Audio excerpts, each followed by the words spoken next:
Hello, here I am right on your social media talking about Dua Lipa's comments about the nature of social media, how negative it is and how it personally affects her. Hearing her speak articulately, honestly and with integrity about how painful it can be to occupy a space in the public eye reminded me of when I lived more vividly in that space, 5-10 years ago, whenever the hell it was. And God, it's unpleasant to live in the malaise and the storm and the sort of crackling, cackling, cruel storm of social media condemnation.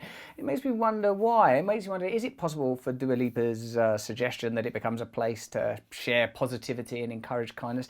Is that likely? What prevents that? Now, we know that Facebook have run experiments in the past where, by continually promoting negative or promoting comments that were negative on your Facebook feed, I think they did this in Australia, they could encourage purchase. They could encourage people towards purchase. And now, I'm no sociologist, as you know, but I think it's broadly accepted that by creating a state of negativity and inadequacy and inferiority, you can encourage people to consume.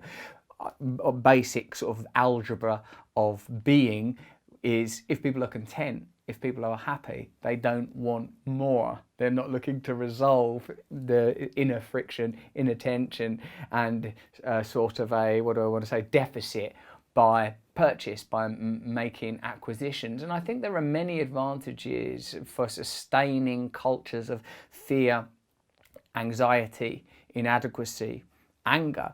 We know that the online world has, if not created, certainly permitted expression of polarization, and you could argue too, somewhat ossified those two polarized positions. And doubtless an anonymous space where people can say what they want without seeing the human reaction in another person's face is pretty easy. And I always compare it to road rage. I'm much more likely to express anger when driving, when I can't see another human being's face, than when I'm walking down a street.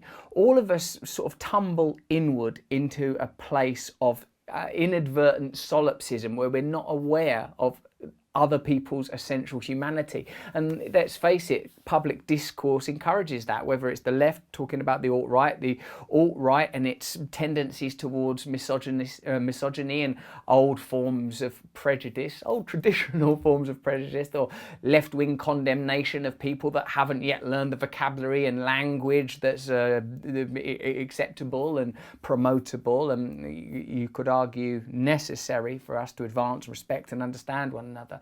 So much judgment, so much condemnation, not just on the level of people that are, sort of instinctively coating off Dua Lipa or anyone else who's prominent in the public eye, but in a sense, the way that we treat each other in online spaces. Once or twice I've looked at the YouTube comments on my YouTube channel where I post spiritual videos, and the way people talk to each other, like they get pretty fast into like anti-Semitism or like racism, misogyny, like stuff that you think, there's sort of what I would consider to be the outer realms of human behaviour, but perhaps connected to something truly primal, truly tribal. In an actual culture where we're robbed of community, when we're given a commodified and commercialised space like the online world as a de facto ersatz community, it's creates an odd impressionistic version of tribal alliance. No, what I'm essentially saying is people exaggerate their beliefs, exaggerate outrage, exaggerate conflict in a way that we wouldn't if we had access to ordinary, normal, and if I dare say, natural connections with one another. What were we designed to do? Whilst technological and scientific progress has granted us many, many great tools, it has also put us in a kind of incubator, a kind of zoo.